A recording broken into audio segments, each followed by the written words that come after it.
Okay, we're now being recorded. Someone's asked what the website was. It was guidelinesandprinciples.org. So this month we're exploring nonprofit communications with Callie Baker, Vice President of Community Relations for the Omaha Community Foundation. She's responsible for leading the foundation's work developing the Community Indicator Project and managing the team that delivers the foundation's grant programs, nonprofit capacity building initiative, Omaha Gives, and research and evaluation efforts. She will also oversee the communications and marketing efforts for the foundation, so we know we are in good hands today. Before we dive into the presentation, I want to encourage you to ask questions or request clarifications throughout the presentation using the chat feature on the left side of your screen. Click Show Chat to enable and type your questions in the bottom left part of the screen. When we reach a good stopping point in the presentation, we can address your question. And your identity will remain anonymous, so feel free to pose any question. For the record, we're recording the presentation, and you'll be able to find it on guidelinesandprinciples.org and on our YouTube channel. And okay, so that's all. That's our introduction. Callie, thank you for being here with us today to shed light on a very important topic in nonprofit management. Could you tell us a little bit about why you're compelled to participate with us? Sure. Thanks, Todd. And thank you all for joining us today. I've been working in marketing and communications now for about 14 years. Ouch, that makes me feel a little bit old, but it is something that I've been really passionate about throughout my career. I've been here at the Omaha Community Foundation for 8 years, and something that I found very specifically before I worked at the Community Foundation, I came from the for-profit world.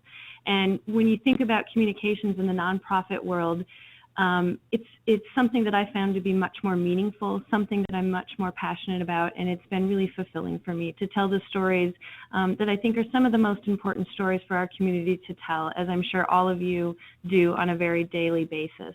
So I'm excited to be here and talk about a subject that I like to geek out about a little bit. Good. Well, I think people are excited about the presentation. This is our record-setting attendance here and registration. So thank you so much. We'll go ahead and get started then. So I always like to start by talking about marketing and development because I think that that's really what communications comes down to in the nonprofit world, marketing and development. And I'm sure as many of you know, marketing and development, you maybe are doing both of those things in your role. Of course, they are very different roles, but we always get the luxury of the nonprofit world of having different staff. So I wanted to talk a little bit about what's the difference between marketing and development. Marketing gives an organization a voice and an identity so that development can take the right message to the right person at the right time. And so I don't know if that makes sense to you, but I know in my experience, a lot of people think they're the same, and they are very different. And I think that I always talk here at the foundation about marketing works on a very high level about the organization, and development gets very specific. And if marketing is doing a really good job, we're supporting development so that when development does take the right message to the right person at the right time, marketing is prepared that person to have some general awareness or some idea about your organization. An important distinction. So where do you start when you're thinking about marketing and development? I always start with a brand charter. And while that sounds like, well, what is a brand charter? It's kind of an abstract name. It's really, to me, it's your identity. It's the overarching strategy, purpose, and objective of the brand. It's why your organization exists. And I think sometimes, too, in the nonprofit world, something like a brand doesn't always sound as genuine and sincere, but honestly, it's your identity. It's who you are. It's a little bit different, too, than what you do. So this is where I'd like to talk about what's in a brand charter. A vision is to be, a mission is to do, your brand essence is what do you want people to feel, and positioning is what do you want to say. And so just to give you a little bit of an idea, here at the Community Foundation, our vision is to elevate what our community accomplishes. It's very short. It's hopefully something that all of our staff can remember, and it's very aspirational. And then we get to our mission, which is to serve the community by cultivating generosity and strengthening nonprofits. And that's what we try to do. And I think sometimes it's much easier to talk about what you do, but not necessarily who you are. So when you think about an identity or a brand, it's clear, it's relevant, it's consistent, and engaging across all points of contact.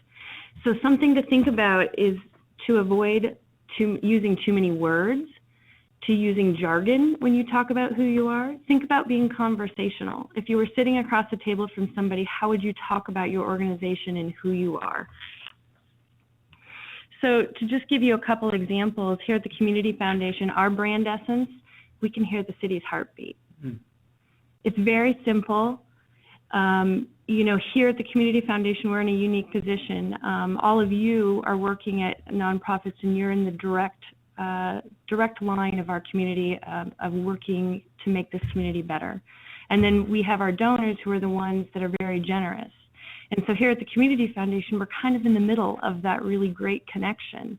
And so we're listening to nonprofits, and we're trying to listen to donors to really understand what's happening in the community. So we think of our essence as we can hear the city's heartbeat. So then to think about our position, kind of what are some of our core messages that we want to say? And these are very high-level positioning statements. They've evolved somewhat over the years, and we're actually looking at kind of evaluating these again.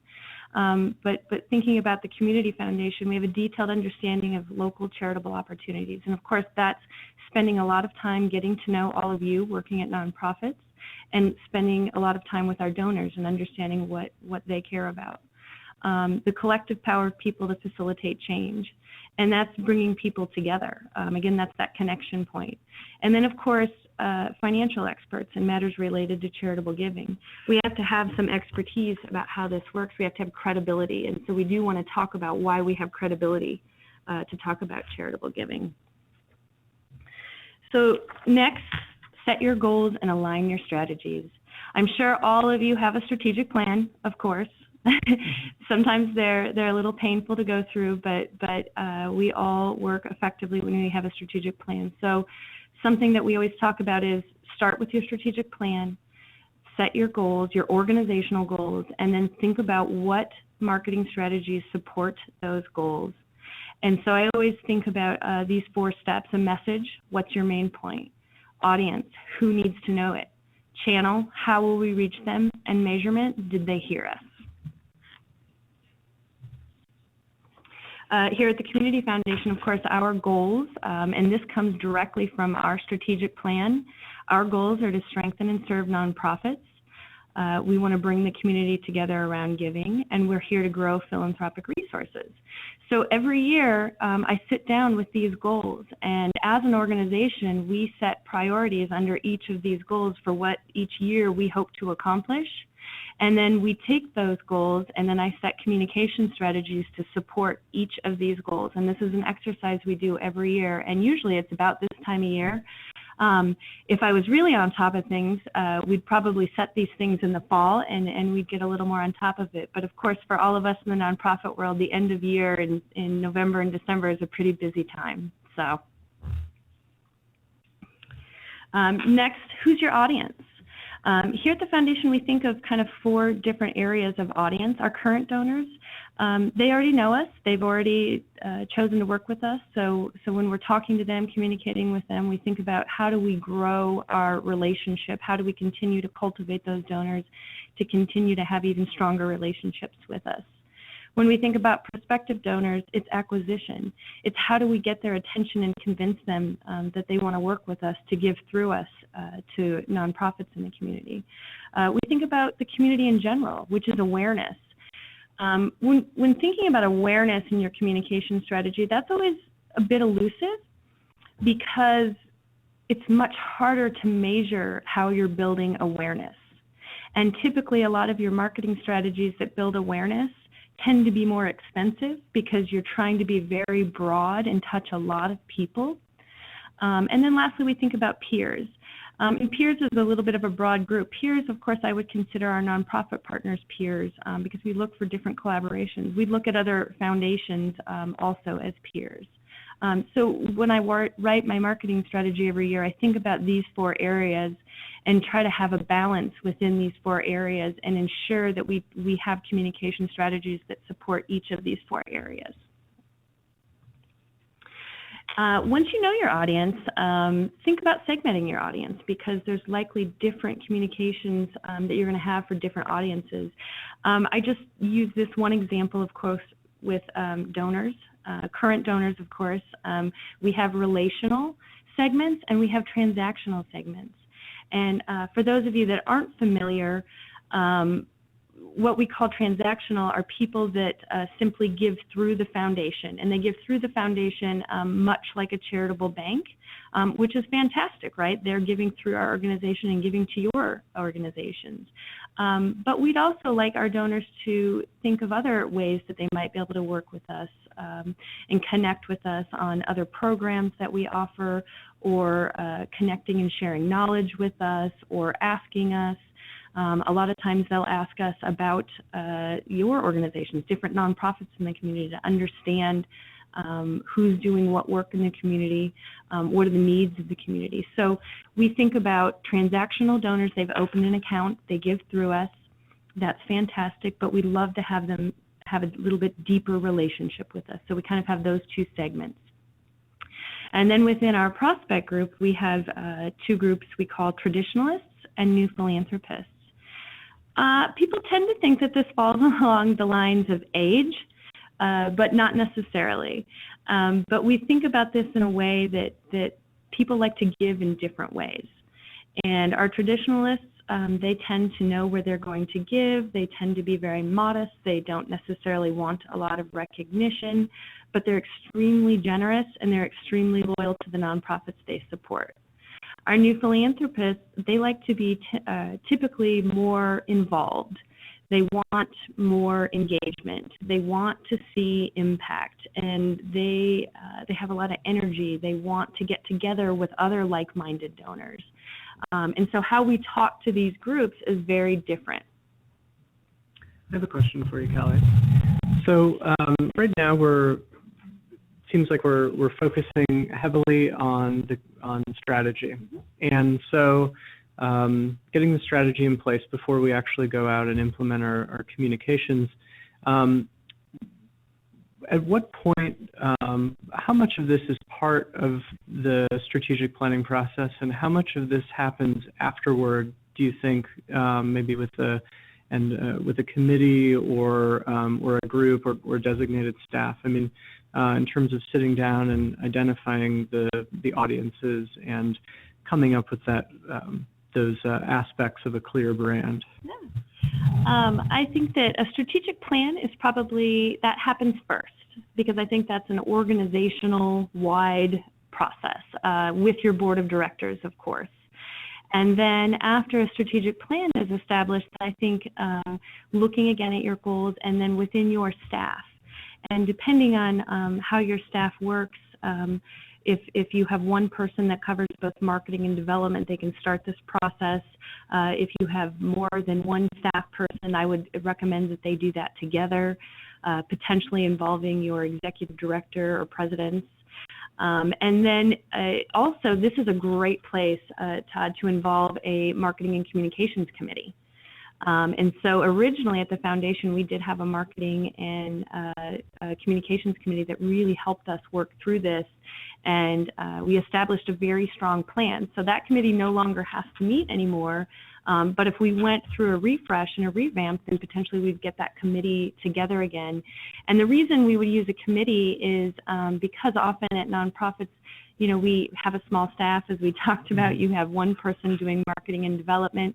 So it's a really great place to involve outside expertise in the community and get that input wherever you can. So, great question. So when you get some of these core things established as far as strategy, as Todd mentioned, what do you do with it? And I always like to talk about, this is kind of my quote, it's getting a little bit old, it's from 2011, but an integrated multi-channel communications approach enhances donor lifetime value. Well, what does that mean? What that means to me is, instead of looking at one ad here or one mailing here, it's thinking about how do we take a message and share that message across multiple channels. So if you have a really great story to tell, do you have a video? Do you have a mailing? Do you have social media? Do you have a blog post about it? And how do you take that really important message that you've developed and share it across your channels? And the reason that it enhances donor lifetime value is because it saves money, right? You develop one really great messaging strategy, and then you can use that exact same strategy across multiple channels. You don't have to have a different message for every channel. And thinking about it that way saves your time, because you're not reinventing the wheel. You come up with a solid message, and then you put it across multiple channels. That unification and consistency is really important, because a lot of times with communications, Matt Darling, our Director of Donor Services, Vice President of Donor Services these days, I kind of joked with him when we started working together that I think he had a lot of faith in one of our postcards going out and said that, well, I don't know if people are going to, I think they'll get this and they'll want to do this. And I'm like, seldom do I ever hear that someone received one mailing and then took action. It's a layered approach. They probably heard of us, potentially through someone else. Then maybe they received a mailing. Maybe they're on social media and they saw something about Omaha Gives, perhaps. And these messages start to come together, and people start to remember that. But I think it takes several impressions for people to start really recognizing your organization, understanding what you do, and then really taking action to be involved with your organization. And so this layered approach, it generates a better response because of the consistency you have in touching people. So in terms of the planning and implementation, do you put together a plan with multi-channels for each of your audience segmentations? We typically do. Of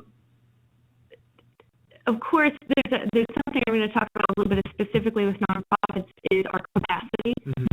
And ideally, you would be able to look at every single channel, but that's where sometimes your capacity to do that gets difficult. And so, thinking about these different channels, this is where, as a nonprofit with potentially limited resources, it's really thinking about, okay, if you spend and invest time in developing a really great message or a really great story that shares who you are and your mission, how can you spread that across these different channels?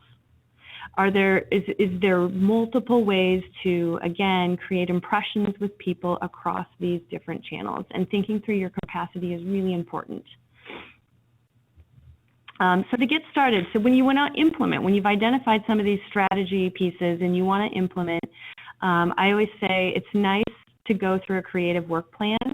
And unless marketing and development is the same person, I say you should really sit down and write a creative work plan together. Now, again, this can be difficult. It's not always that you have time to do this, but what I found is going through this exercise at least once with your very high-level messaging.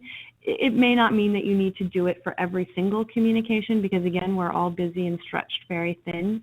But at least going through this with your high-level core messaging at least once or twice during the year, I think is a really good exercise, because doing so really ensures, again, that it's going back to the fact that your message should be clear, relevant, consistent, and engaging. It seems like that going through that process is a way of making sure that marketing and development are separate but still working together. Absolutely. Coming back to your first slide, or one of your first slides. Absolutely, and I laugh a little bit because I know Hillary Nader-Dedish, which I'm sure many of you know and has presented. She and I did a presentation several years ago on marketing and development, and we laugh very much because perhaps for your organizations, marketing and development does not always see eye to eye on how things work. And so going through this plan together, I think, is really important. I often find, we joke here, that development is ready to go. They're ready to move. They've got a lot to accomplish. They've got fundraising goals. And then I find in marketing, I often slow them down and I say, well, let's think about this. Does this fit into our identity? And how does it complement our other messaging? And are we choosing the most effective way to deliver this message? And so we kind of joke here that marketing's ready to go and I want to slow them down. And so kind of coming together on these messages is really important. Sometimes challenging, oftentimes humorous as we go through this. So that's why sitting down and doing this together is helpful. We have a question that's come in. Someone would like to know an example of a message that OCF has used that kind of satisfies, all of these goals. If maybe I can hold on to that question, I have a slide that I'm going to go through a specific example. So if it's all right, I'll come back to that question here in just a moment. Real quickly, I see there's one other question. What steps can you take to ensure that all staff are aware of and communicating the same consistent messaging? That's an excellent question. What I did here at OCF is I did, and we do this ongoing, is I do marketing presentations or communications presentations to our staff during our staff meetings. And, sometimes we kind of laugh and they roll their eyes at me, but then we're all on the same page and we have a good time with this. So it's important to think about your internal communications and presenting your strategies to your own staff. So real quickly, I'm just going to touch upon what's in a creative work plan. Introduce your organization and the reason for your communication. Identify your audience. Solve a problem for your audience. This is always a key thing.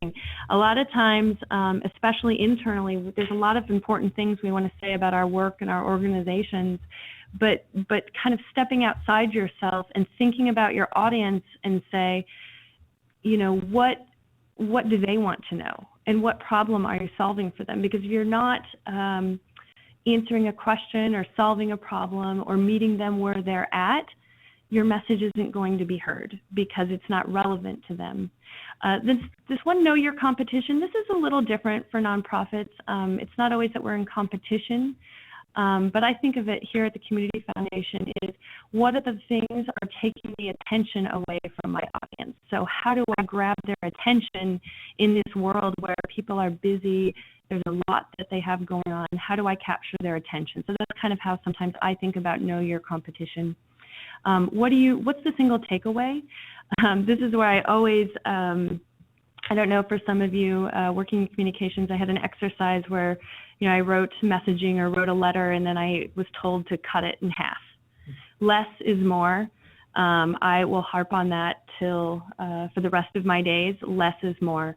Of course, there is so much important information that we need to get out there, especially with the work we do as nonprofits, but people will not remember. And so really being disciplined to think about what is the single most important thing you need to communicate and really focusing on that message, because if you get someone to remember a single takeaway, you've created a connection and then they can come back and you can share more with them. And then how should this message be distributed? What channels? And what is your call to action? Give people an action so they know what to do after they've heard your message.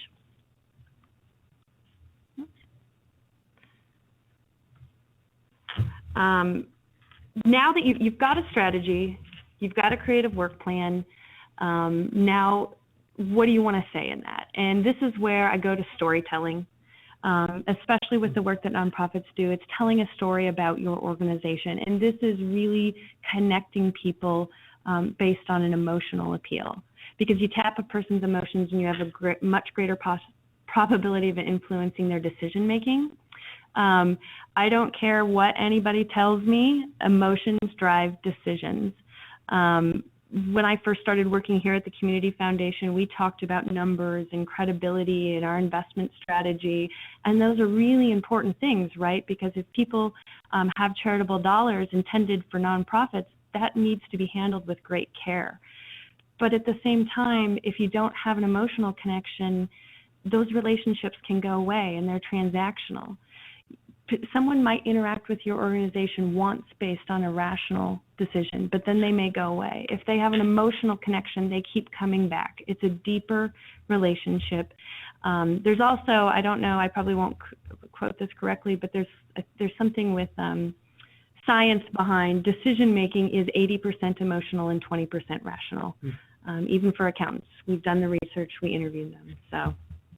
Yeah, I'd just like to make a comment that it sounds like it's important to not lose, in an age of outcomes and accountability, that we don't lose sight of the anecdotal, impact and the sort of the life of what we're doing. Absolutely. And somehow find a balance between, being able to prove that we're effective, but while also being able to show that what we do is really important. Absolutely. I think that's incredibly important. That's again where you layer this relationship, right? You create that really strong, deep connection, and then you can start getting more and more into details and outcomes. This kind of goes back to the question that we heard earlier, is making it a priority, and making storytelling and the identity of your organization a priority means that everyone in your organization needs to be a believer. And investing in the identity of your organization and being very consistent. The joke here at the Community Foundation is when other staff members are out and about, and if I happen to be present, they don't like to use the word charitable bank because that doesn't imply a lot of emotion or connection. Because charitable bank is a phrase that does communicate very quickly what we do with donor services, but it doesn't communicate the connection that we have with nonprofits and the connection that we have with the community. And if somebody just wants a transaction, they can go to, for instance, our competitors, they could work with a Fidelity donor advised fund, they could work with a Schwab. But again, if you really want to know the community and you want to hear the community's heartbeat, come to the Community Foundation. And that's a little bit of an example of the difference between a rational and emotional appeal. We have a question that's come in. I think this is a good time to ask it. It relates to having the communication strategy be, a commitment by everyone in the organization. But then it also gets back to something that you said about the importance of different teams within an organization working together. So the question is, within large nonprofit organizations, what suggestions do you have for drilling down an identity that's specific to your program and region while also complementing the overall organization's identity and message? I'm going to defer again, just because I have an example. I promise it's coming, and the example I'm going to use talks about how, for instance, OCF, we incorporated our identity and then drilled down specifically to a service that we offer. So I apologize for continuing to defer, but I promise it's coming. Excellent. I think maybe.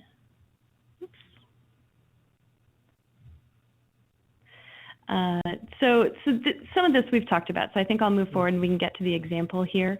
Again, thinking about storytelling and articulating clear goals, understanding your audience, and set measurable objectives. And we've talked a little bit about capacity, and this is always very difficult with nonprofits. Thinking about people, thinking about your budget, how can you use technology, and how do you really spend time doing these things? Because I will tell you, I'm sure it's very challenging at your organizations, but we always think of really great stories we can tell, but finding the time to really articulate those sometimes gets challenging. And thinking about content. So this is where I'll start getting into our example. So when we think about content and compelling stories, again, I go back to emotional connections. I think really specifically in the nonprofit world, I think about preserving dignity but creating empathy. And a lot of us have, excuse me, I say us, but that's not the Community Foundation, that's more your organizations. You serve people in this community that it's really important to maintain their dignity.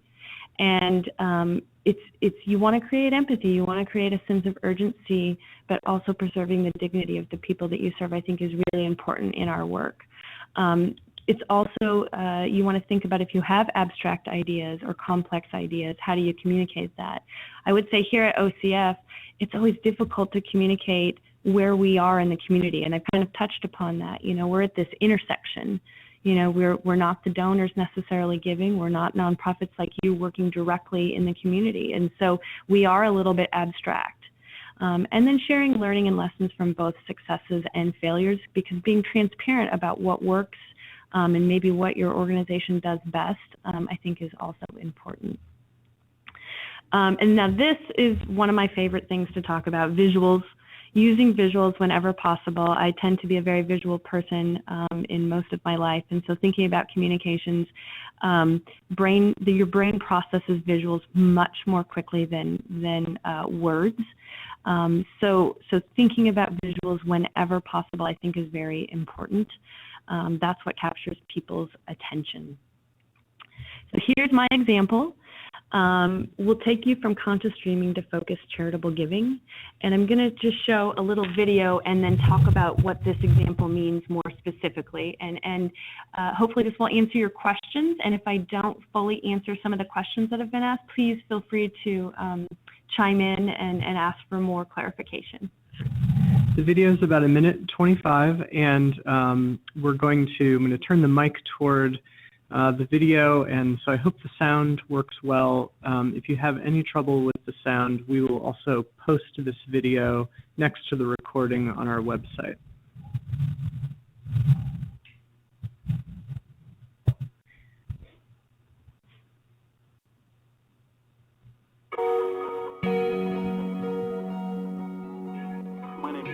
My name is Stuart Chittenden. I'm a brand consultant with David Day & Associates, and I live in Omaha. I'm Amy Chittenden. I am a fashion writer. I write The Retail Bitch, and I live in Omaha. The two areas of giving that Amy and I are interested in broadly encompass social equality and cultural aspects of the community. And for me, the Omaha Public Library straddles both of those, and it does so beautifully. I think about reading as an act of conscious dreaming. And the idea of a future where everybody is able to read together and engage in that state of conscious dreaming. I mean, what a beautiful place to be. Can you imagine that? I can. That's what I want. I would love to think about Omaha in 20 years and think that is such an amazingly creative, interesting, vibrant, cultural, arts, music, community, because it was such a bummer for me as a kid to not even know that was a possibility. And now I'm lucky enough to be where I'm at, and I can affect some of that change.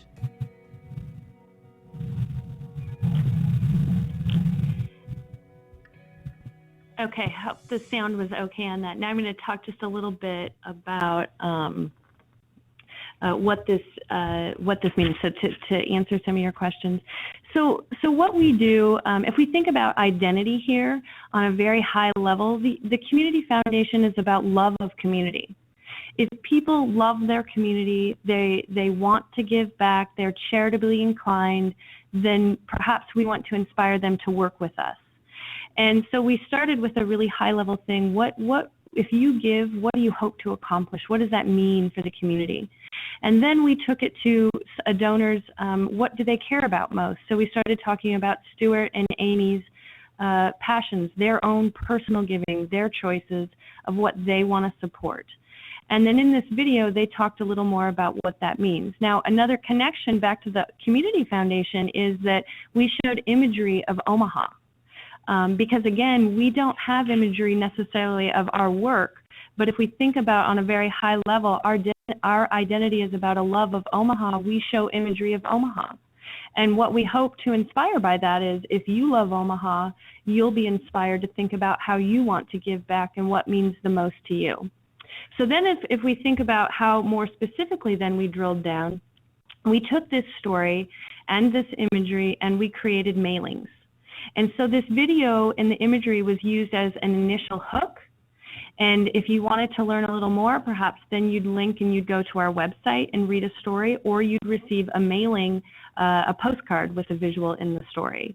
And then on our website or within the mailing, we provided more specific details about how Amy and Stuart use a charitable checkbook account, and those are our services. And so they talked about, they started from a high level, their aspirational dreams. They talked about what they cared about. And then the story went even deeper and talked about our charitable checkbook services and how they use that account then to give to their favorite nonprofits. And then our call to action was, if you want to open a charitable giving account with us and support your favorite nonprofits, here's how you do it. So just to give you some examples about the multiple channels, then we posted, like I said, we have a video, we had mailings, we posted it on our blog and our website. We use this in social media. When we have events, we created a really short version with a couple donor stories, and we start off events by showing a couple of these. So hopefully that gives you a really more specific idea of how we started very high level, then drilled down to our services, and then also spread it across multiple channels. I guess I didn't mention advertising, but we use several images and quotes from this in our advertising as well. And then I guess maybe to tie it back also to our strategic plan, we have specific goals about how many charitable giving accounts are opened every year. And so we, of course, track that every year. And so, again, this is an example of a communication strategy that supported a strategic plan goal.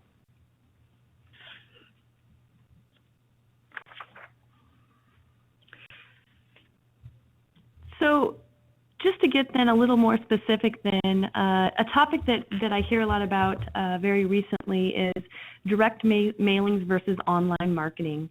And of course, people always ask me, well, which one would you do? Which one would you focus on? Well, for better or worse, I would say both.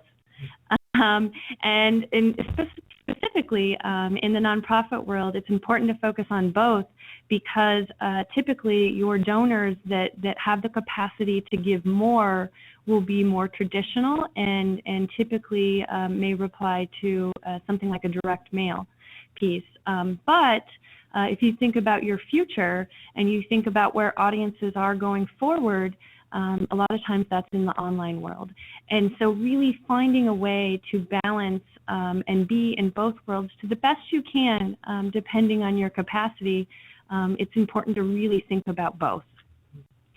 And I'd just like to make a note here that we are going to offer training later this spring that looks more specifically at some of these platforms. So as you begin to ask yourself, which channels and for what purposes, we're going to try to get into more of that strategy and the nuts and bolts of how to use those in future trainings.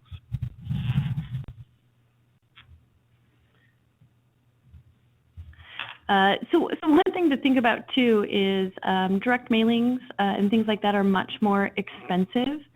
And then online fundraising, is much less expensive. So beginning to think about these things is important. Also, our slide is a little bit off here in its formatting. Direct mail response have dropped over the last 9 years. Online fundraising is growing. Now, I put these slides up here and show you this, but I want to be very careful that I would never advocate for not doing direct mail, especially in our nonprofit world of communications and fundraising. Like I said, it's really important to think about your audience, and I think that with donors you have both.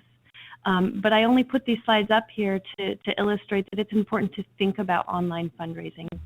There's a couple questions that I want to address real quickly. Someone asked about budget and thinking about videos. Truthfully, I don't think you have to create videos. I think if you don't have the budget, I would focus on potentially doing your own photography, writing your own stories, and thinking about putting those up online. Put those on your social media channels, create a postcard with those things. send e-newsletters with imagery and stories. I think videos are the last thing that you should be concerned with if you have a very tight budget. Another question is, how important is a great website to effective communication? It's very important. I think that in a world of information, a lot of times people, donors, they want to quickly go out on the internet and do their own research. We find this at the Community Foundation. We think about, can we put out information? Can we help share information about needs in the community, what's happening in the community? And I don't have a specific quote, but there's a lot of research behind. People want to go on the internet and have access to information quickly. And if they're thinking about supporting your organization, they will often stop at your website before they will ever contact you. I think that Todd, as he mentioned, he's going to have more trainings coming up, and you can talk about online presence and whatnot. If a website is out of reach for your organization, start with social media. Social media is free, and there's a structure where you can create a presence where you don't have to maintain or invest in a full website.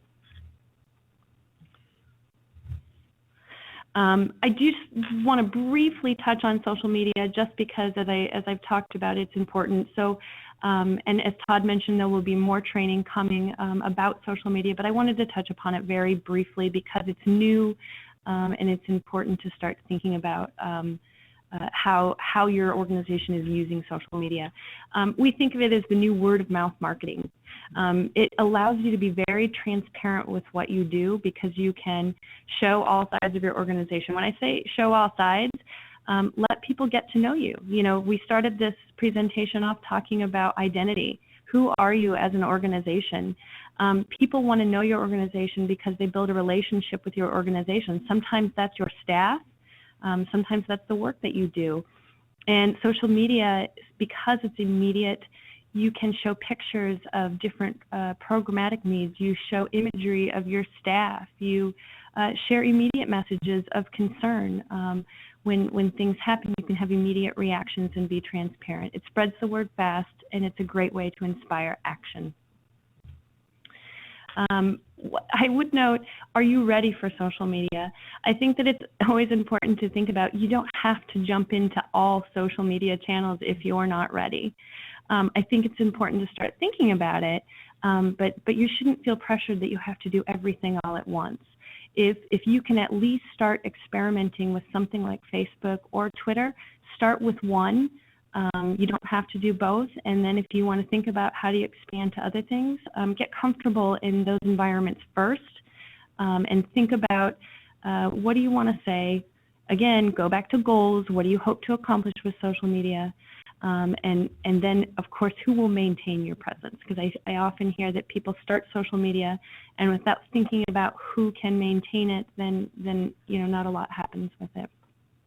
We recently asked ourselves the same question at the Nonprofit Association, where we had an experiment over the last year. We really tried out some different strategies using different social media, and then we said, okay, is this working for us? Are we using these platforms in a way that we can maintain and in a way that's helping us meet our goals? And we decided this year to try something entirely different that is more in line with our own capacity and our own goals. And we said, okay, we're going to use this platform on a daily basis, and we're going to use this other platform only for special events and very specific types of communications. And I think everyone was a little bit relieved to have that conversation because we didn't feel that pressure to be on every platform every day and making that or having that take up so much energy. Mm-hmm. So if you decide that you're ready, or I guess I would maybe bring up Omaha Gives here very briefly. Something that we've encouraged nonprofits to do is to register for Omaha Gives, and a lot of we've found that some that are not established or comfortable in things like social media are very nervous, and they're very apprehensive about being a part of something like Omaha Gives. And I guess our response to that is, what a perfect opportunity to experiment and get comfortable and think about what stories would you tell, because there is this one day where we have a very concentrated focus on nonprofits and the work that nonprofits do. it's a great to experiment. You're not going to lose anything other than a little bit of your time on that one day. So maybe think about, if you haven't already established social media, or if you've been on social media but don't feel that you're getting what you want out of it, start thinking now about Omaha Gives on May 20th, and how might you start telling your story via social media.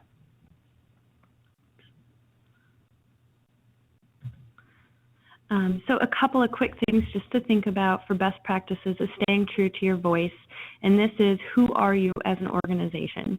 And for OCF, we try to think about, we love the community, we're optimistic, we care about the community, and we'd like to have fun in the community. And so that's our voice. And so our voice on social media is we try to be very smart, connected, and fun. Be consistent and responsive. If you are putting out engaging messages, people will respond and comment, so make sure that you are talking to them. Again, I can't resist another plug here. Use visuals, be as visual as possible, and humanize your organization. This is where people get to know you. You know, people don't get to know you through a mailing.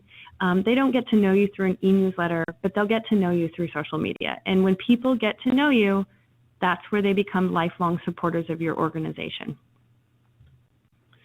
And then, of course, there's a lot of policies we have to have as nonprofits and our governance, but a social media policy is very important. And Todd and I will have OCF social media posted so that all of you can use it as a template if you would like. You're always welcome to contact me as well. But a social media policy is different, I guess, than what I would think of as some of our other nonprofit policies.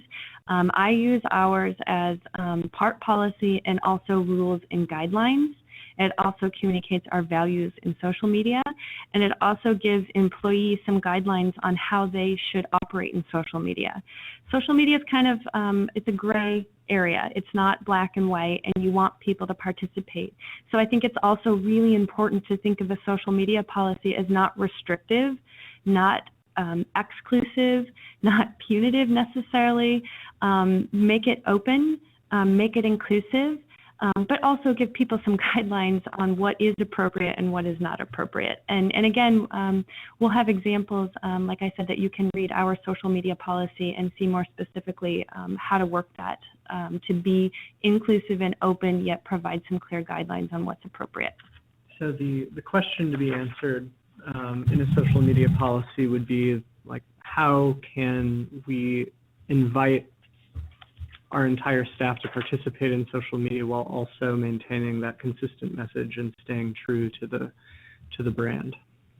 So some of, for instance, we have our values in an online social media. We want to be transparent. We always want our staff, if they happen to be commenting on something, to potentially be transparent that they're connected to OCF. Protection of the privacy of our donors. Potentially privacy of nonprofits. If it's information from a grant application, but being very respectful of privacy, being respectful to other people in the online community, responsibility in the use of technology, and then utilization of best practices. Those are just some core values and whatnot. But again, you'll be able to review that whole policy after the presentation. I do see there's another question here that I'll touch upon. Is it important to have access to online payments for those that are wanting to give? Yes, it is. I would say for nonprofits, that's your call to action. Essentially, if you have an identity, if people know who you are, if you've told a good story about the great work that you do and how you make a difference in the community, then the call to action, again, if you've written a creative work plan, typically it's going to be you want them to give to you. A concept that I've read about for nonprofit websites or presence is kind of the banana. I think this is actually something that Hillary Nathar-Dedish talked about a lot, is the banana. On every website page, there should be the banana, because you want to grab the banana. And of course, that is make a donation. Of course, regulations, fees, and whatnot with online payments gets complicated. If anybody has really specific questions about that, I'd be happy to answer those offline. Something that will be coming up again with Omaha Gives is we have a platform that you can use for online payments. And while this is a little bit premature, we're working towards having a year-round platform that nonprofits would potentially be able to use to process donations. That's going to take some work, but that will be coming down the road because it is complicated sometimes to understand the different transaction fees and PCI level compliance and whatnot. So we can continue that discussion offline, but it is important. I have a quick question. This relates back to the nonprofit summit that we had in November. The keynote speaker, Beth Cantor, was talking about kind of everyone's role in the organization, in the communications and the marketing, and even specifically social media use. And so, what are your thoughts about that levels of participation within an organization, assuming you are more than a one-person organization, and how to participate and kind of what people's responsibilities are there and how. Ideally, you would enable anyone in your organization to participate in social media. And part of that really is based on traditional marketing and traditional communications at each of your organizations. And as Todd said, if you're not a one-man operation or one-woman operation, when you're out in the community, people may ask you about your organization, and you typically want to be prepared to talk about your organization and have, an elevator pitch prepared and be able to give some key information about your organization. Well, it's the same in social media. If you see an opportunity and you're part of an organization, I would say that you would want anyone in your organization. Now, depending on the size of your organization, I know that gets difficult, but that goes back to the strategy we talked about earlier. Make it a priority, make everyone in your organization a believer, and take the time to share your communication goals with your staff just like you would your stakeholders and constituents. Now, with social media, then that goes back to some concepts of your staff, if they happen to be commenting or posting, they need to be absolutely transparent if they are posting about something that could be related to your organization. They need to be respectful. For better or worse, for those of us that work at nonprofits, if we're posting personally, we're always connected to our organizations. And so what you post personally does come back to your organization.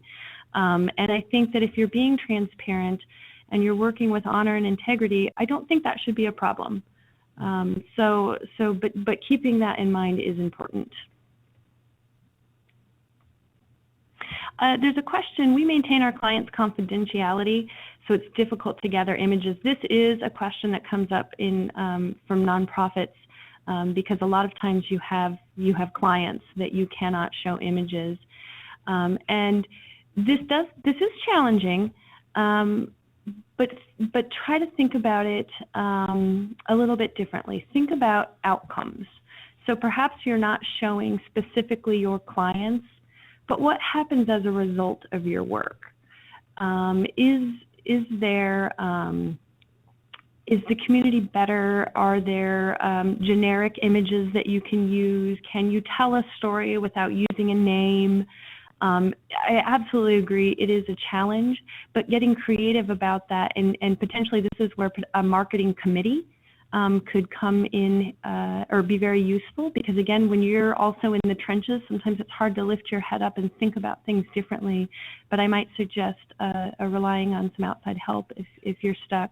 I know this isn't the same thing, but at OCF, it's challenging for us to think about imagery because we don't have specific client stories. We don't have specific outcomes, and that's where we had to get creative and think about what is our imagery. And that's where we came to our imagery is the community. Our imagery is Omaha.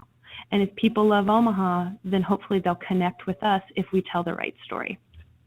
So in your case, or the foundation's case, you won't necessarily have a picture of a specific donor or a specific organization that received a grant, but you've found imagery that still expresses the essence of what you do and why it's important. Yes, absolutely. That's a really good question, Todd, because when we tell donor stories, you'll notice that we don't always have a picture of the donor. And we do that because typically people don't connect with the donor, they connect with what the donor wants to accomplish. And so in the case of Stuart and Amy, granted in the video there's some imagery of them, but what they're talking about is the community, or Stuart's talking about the library and reading, and that's what we want people to connect with, not necessarily Stuart. I see we have some other questions. One is, how do you handle, do all posts to an organization's Facebook or webpage have to link directly to mission or brand? No, not necessarily. I think that there can be an indirect connection, though. When OCF, if we post articles about giving from another organization, or if we post stories of things happening in the community, well, that's not directly related to our mission. It is indirectly related, because if you serve, I always use this because it's an easy example, if you serve animals, if there's animal rights issues happening, if there are funny stories happening, connect with them, because they indirectly relate to your mission. It's maybe not exactly what you do, but it certainly indirectly relates, and it helps people get to know your organization. How do you handle image permissions for social media? We have people sign off if before we use things from events. We do have a form that we use, especially if you happen to be somewhere where you're photographing children. It's very, very important if there's events or activities that involve children to make sure you get permission from their parent or guardian. How can you use testimonials, for example, responses on evaluation forms after an event that express a positive experience? We've used these in our materials. We've put them out on social media. If we want to quote someone directly, we ask for their permission to quote them. If it's anonymous, as on an evaluation, we put response from an evaluation. And so people know that it's not directly attributable to an individual, but it was an anonymous response. And so again, that goes back to transparency. Well, we're pushing up against our time, and if there are no more questions, I'd like to thank Callie for taking the time to share her expertise with us today on nonprofit communications. As I said, the slides and the recording and the OCF social media policy will be posted on our website. And if you have more specific questions, Callie has put her information there on the slide. And again, we will be offering more trainings on different aspects of communication later in the spring. So I just want to thank you all for tuning in with us today, and thank you to Callie. Thank you all for joining us, and look forward to hearing from you if you have more questions. And just one last reminder that Omaha Gives is happening on May 20th. Registration opens on Monday, so all of this great material that we've covered today and that NAM will continue to cover is very relevant in preparing for something like that. So get ready, May 20th. Thank you.